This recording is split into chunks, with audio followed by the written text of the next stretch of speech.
One on your Monday morning. Good morning to you, Kentuckiana. I'm Jim Stratton. And I'm Grace McKenna. We are glad you're kicking off your work week with us. We got meteorologist Matt Breland in the house with us as well.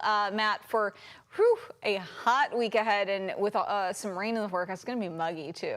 Muggy, absolutely. Yeah, the air is definitely going to have that thickness feeling to it. It already feels that way this morning with temperatures in the lower 70s, but the humidity they're in the upper 80% range. So definitely going to be a muggy afternoon for us across Kentuckiana. Temperatures for the rest of us around Jefferson County ranging into those 70s as well. 71 near Linden, 73 downtown and near the airport. Over in southern Indiana, we're seeing those temperatures ranging into the mid to upper 60s, closer towards the upper 60s as well for you guys near Hodgenville. 70 degrees for you guys farther south towards Mumfordville. On satellite and radar, you'll notice these clouds continuing to roll through. We've got an area of showers developing closer towards Paducah, and that's going to be arriving closer towards us here in Kentuckiana just as we head into the afternoon hours. So it's going to shape up to be a bit of a rainy and stormy trend as we head into the later parts of our Monday afternoon. Here's what you can expect as we go later on into the morning hours. We'll continue to see those temperatures make their way into the 80s. A few pops of sunshine as we head into the beginning of the afternoon, but that gives way to showers and thunderstorms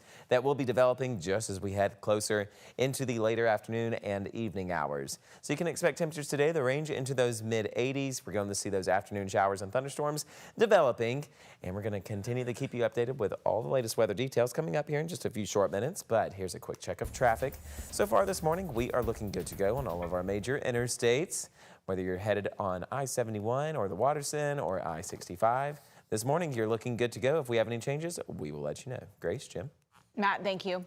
Now to the latest in the shootings of two Minnesota state lawmakers. Arrested overnight, police arrested 57-year-old Vance Bolter in connection to the murder of a top Minnesota lawmaker and her husband, and then the attempted murder of a state senator and his wife. Prosecutors say the suspect had a list of targets. ABC's Rhiannon Alley has those details. This morning, the manhunt for the suspect wanted in the shooting of two Minneapolis lawmakers and their spouses comes to an end. Overnight, police arresting Vance Bolter near his farm in Green Isle, southwest of Minneapolis. Police now calling this the largest manhunt in Minnesota state history. The search lasting nearly 2 days after the shootings happened. That's 48 hours that law enforcement involved in a complex and dangerous manhunt. Spent Father's Day away from their families to deliver justice for Melissa and Mark Hortman and their children who spent this Father's Day alone. Bolter is accused of killing former Minnesota House Speaker Melissa Hortman and her husband, and in a separate incident shooting State Senator John Hoffman and his wife. The violence underscoring a troubling trend. Threats to elected officials are on the rise. It's part of a troubling pattern, a wave of political violence that threatens the very foundation of this republic.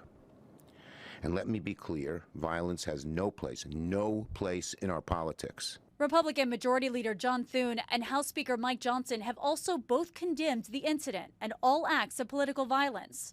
ABC News has learned investigators found a vehicle of interest and personal items they believe belong to Bolter, including writings and a list of potential targets they say the suspect left behind, including the names of many Democratic lawmakers and abortion rights advocates, along with addresses. So far, no motive has been released.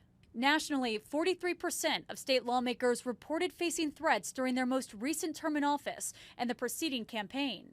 Meanwhile, a makeshift memorial for Hortman and her husband continues to grow outside the state capitol in Minnesota. Visitors leaving flowers, signs, and American flags to honor the lives lost. Nicole D'Antonio, ABC News, Washington. Some other big news. According to ABC News, senators will receive a bipartisan security briefing when they return to work later today. You can find the latest updates on this story online at WHAS11.com. And some other big news from the weekend. Nationwide protests against ICE and the Trump administration's immigration policies spread to Louisville, with thousands gathering outside Metro Hall for a No Kings rally over the weekend. Gabriel Gonzalez joins us in studio with more on how the local protesters made their voices heard. Hey, good morning, Jim and Grace. The protests, which coincided with a controversial military parade in D.C., took aim at President Trump's immigration policies, LGBTQ+ restrictions, and fears over what some are calling rising authoritarianism. Now, here in Louisville, thousands of people gathered on the steps of Metro Hall to share their disapproval of ICE. They held their signs while chanting against ICE deportations and recent actions the Trump administration has taken in California. Some spoke about personal feelings toward Trump's policies targeting minorities and why they believe this administration is stripping away freedoms. I'm a lesbian and I'm married, and they want to take away my rights. They want to take away the rights of friends of mine. LMPD said about 4,000 people showed up in Louisville and the protests remained peaceful. In that crowd, we also met Mina Loiser, a school teacher who told us this was something she felt she had to do with her friends to be on the right side of history. I'm a teacher, and I'm here to stand with kids and my students that are immigrants and that overall are not being respected by our current president. Louisville Congressman Morgan McGarvey was among the thousands of protesters. He said he was not surprised at the amount of people who showed up. And in Louisville, it wasn't the only place where hundreds of people gathered. Across the country, millions in different cities, including L.A., Atlanta, Denver, and Philadelphia. More than 1,500 demonstrations across all 50 states and Puerto Rico. The No King's Day protests also happened on President Donald Trump's 79th birthday and the Army's 250th birthday. Now, Louisville wasn't the only city in Kentuckiana with people exercising their First Amendment. Coming up in the next half hour of GMK, people who live in New Albany also protested on Saturday. We will take you there and share how people in southern Indiana are feeling. Jim, Grace. Thank you very much, Gabe. Former U of L basketball star Russ Smith is expected to face a judge today. Smith was charged with a DUI and reckless driving after he was arrested in the Highlands back on June 8th. Police say that officers pulled over Smith for expired plates and making an illegal U-turn. Those arrest records show that officers noticed a strong smell of alcohol, and Smith had admitted to pouring a couple of bourbon pours before he drove. The report also says he failed parts of a field sobriety test and was taken into custody. Smith is due in court at 9. LMPD says it shut down an illegal pop-up party along River Road late Saturday night. Officers say they got a tip from Metro ABC about several hundred people in a parking lot across the street from the walking bridge. Video from LMPD shows crowds of people coming out of a building which holds an event space.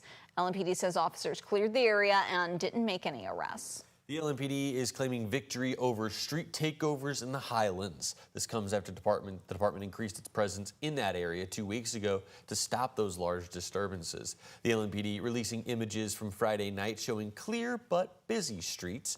Chief Paul Humphrey said this changes are in line with their new crime policy, a part of which uses data to tell the department how to move officers throughout the city and put them where they're most needed.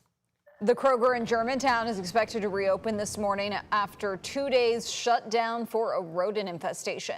Thursday, the Metro Health Department said it found evidence of rodents on 3 aisles, which had bread and pasta products in the Goss Avenue store. The health department ordered Kroger to close those areas, remove all merchandise, and break down shelving.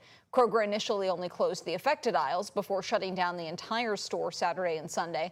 The company says the store is set to reopen this morning at 9. Matt, what's one thing we should keep in mind in the world of weather today?